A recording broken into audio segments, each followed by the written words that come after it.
เลงนกทาบ้านหลังที่2ของพวกเราทุกคนค่ะเป็นที่ที่พวกเราได้เรียนรู้เติบโตและมีความฝันร่วมกันทุกวันแต่วันนี้โรงเรียนของพวกเรากำลังต้องการความช่วยเหลือค่ะกำแพงรั้วบางส่วนเริ่มชำรุดและอาคารโดมอเนกประสงค์ที่พวกเราใช้ทำกิจกรรมเรียนรู้สนามฟุตบอลและห้องเรียนคุณภาพยังต้องการการต่อเติมเพื่อให้ปลอดภัยและพร้อมใช้งานมากขึ้นค่ะพวกเราขอเป็นตัวแทนเชิญทุกท่านร่วมทำบุญผ้าป่าเพื่อการศึกษาเพื่อซ่อมแซมกำแพงรั้วโรงเรียนสนามฟุตบอลและสร้างห้องเรียนคุณภาพและต่อเติมอาคารโดมอเนกประสงค์ให้โรงเรียนของพวกเราน่าอยู่ปลอดภัยและเต็มไปด้วยโอกาสค่ะ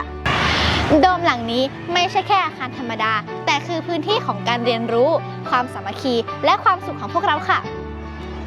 และกำแพงรั้วคือเกราะป้องกันความปลอดภัยให้พวกเราได้มาโรงเรียนอย่างอุ่นใจทุกวันค่ะทุกการให้ของท่านคือพลังสำคัญของอนาคตเด็กๆผ้าป่า1 กองอาจเปลี่ยนชีวิตของเด็กคนหนึ่งไปตลอดกาลขอบพระคุณทุกท่านที่ร่วมเป็นส่วนหนึ่งในการสร้างอนาคตให้พวกเราค่ะ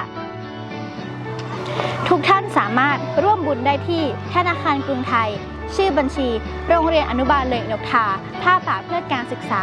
เลขบัญชี325-079-2616ผ้าป่าเพื่อการศึกษาโรงเรียนอนุบาลเลงนกทารวมสร้างความปลอดภัยเติมเต็มโอกาสสร้างอนาคตให้ลูกหลานของเราวันนี้พวกเราขอลาไปก่อนสวัสดีค่ะ